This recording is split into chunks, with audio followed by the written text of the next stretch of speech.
कड़वी सच्चाइयां सच हो रही है वो बातें जरूर देखिए। महाभारत के समय की बात है। पांचों पांडवों ने भगवान श्री कृष्ण से कलयुग के बारे में चर्चा की और कलयुग के बारे में विस्तार से पूछा और जानने की इच्छा जाहिर की कि कलयुग में मनुष्य कैसा होगा, उसके विचार कैसे होंगे और उसे मोक्ष कैसे प्राप्त होगा। इन्हीं प्रश्नों का उत्तर देने के लिए भगवान श्री कृष्ण कहते हैं, तुम पांचों भाई वन में जाओ और जो कुछ भी दिखे वह आकर मुझे बताओ, मैं तुम्हें उसका प्रभाव बताऊंगा। पांचों भाई वन में गए। युधिष्ठिर महाराज ने देखा कि किसी हाथी की 2 सूंड हैं। यह देखकर आश्चर्य का पार न रहा। अर्जुन दूसरी दिशा में गए। वहां उन्होंने देखा कि कोई पक्षी है, उसके पंखों पर वैद की ऋचाएं लिखी हुई है, पर वह पक्षी मुर्दे का मांस खा रहा है। यह भी आश्चर्य है। भीम ने तीसरा आश्चर्य देखा कि गाय ने बछड़े को जन्म दिया है और बछड़े को इतना चाट रही है कि बछड़ा लहूलुहान हो जाता है। सहदेव ने चौथा आश्चर्य देखा कि 6-7 कुएं हैं और आसपास के कुओं में पानी है, किंतु बीच का कुआं खाली है। बीच का कुआं गहरा है, फिर भी पानी नहीं है। पांचवें भाई नकुल ने भी एक अद्भुत आश्चर्य देखा कि एक पहाड़ के ऊपर से एक बड़ी शिला लुढ़कती लुढ़कती आती है और कितने ही वृक्षों से टकराती है, पर उन वृक्षों के तने उसे रोक न सके। कितनी ही अन्य शिलाओं के साथ टकराई, पर वह भी रोक न सकी। अंत में एक अत्यंत छोटे से पौधे का स्पर्श होते ही वह स्थिर हो गई। पांचों भाइयों के आश्चर्यों का कोई पार नहीं था। शाम को वे श्री कृष्ण के पास गए और अपने अलग अलग दृश्यों का वर्णन किया। युधिष्ठिर कहते हैं, मैंने 2 सूंड वाला हाथी देखा तो मेरे आश्चर्य का कोई पार न रहा। तब श्री कृष्ण कहते हैं, कलयुग में ऐसे लोगों का राज्य होगा जो दोनों ओर से शोषण करेंगे, बोलेंगे कुछ और करेंगे कुछ और। ऐसे लोगों का राज होगा। इससे तुम पहले राज कर लो।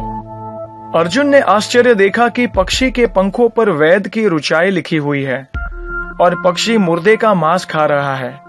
इसी प्रकार कलयुग में ऐसे लोग रहेंगे जो बड़े बड़े पंडित और विद्वान कहलाएंगे, किंतु वे यही देखते रहेंगे कि कौन सा मनुष्य मरे और हमारे नाम से संपत्ति कर जाए।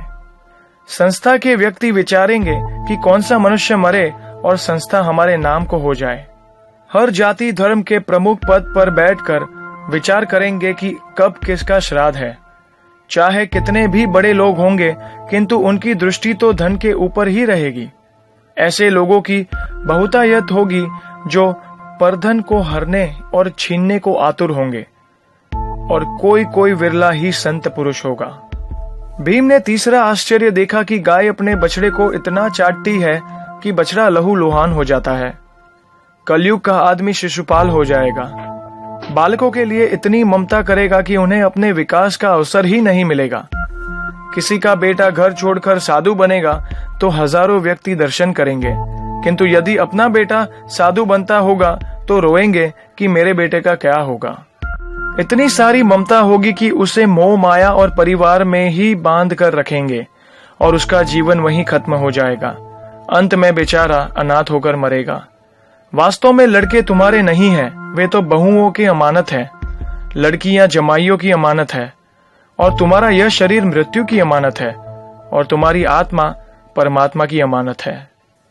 सहदेव ने चौथा आश्चर्य यह देखा कि 5-7 भरे कुएं के बीच का कुआं एकदम खाली था। कलयुग में धनाढ्य लोग लड़के लड़की के विवाह में, मकान के उत्सव में, छोटे बड़े उत्सव में तो लाखों रुपया खर्च कर देंगे, परंतु पड़ोस में यदि भूखा प्यासा कोई होगा, वह नहीं देखेंगे कि उसका पेट भरा है या नहीं।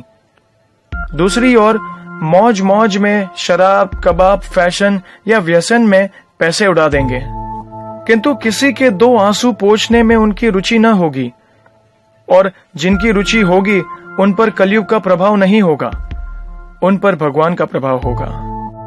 पांचवा आश्चर्य यह था कि एक बड़ी चट्टान पहाड़ से लुढ़की।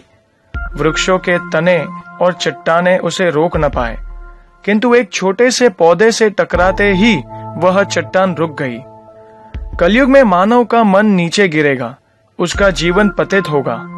यह पतित जीवन धन की शिलाओं से नहीं रुकेगा, न ही सत्ता के वृक्ष से रुकेगा, किंतु हरि नाम के एक छोटे पौधे से रुकेगा।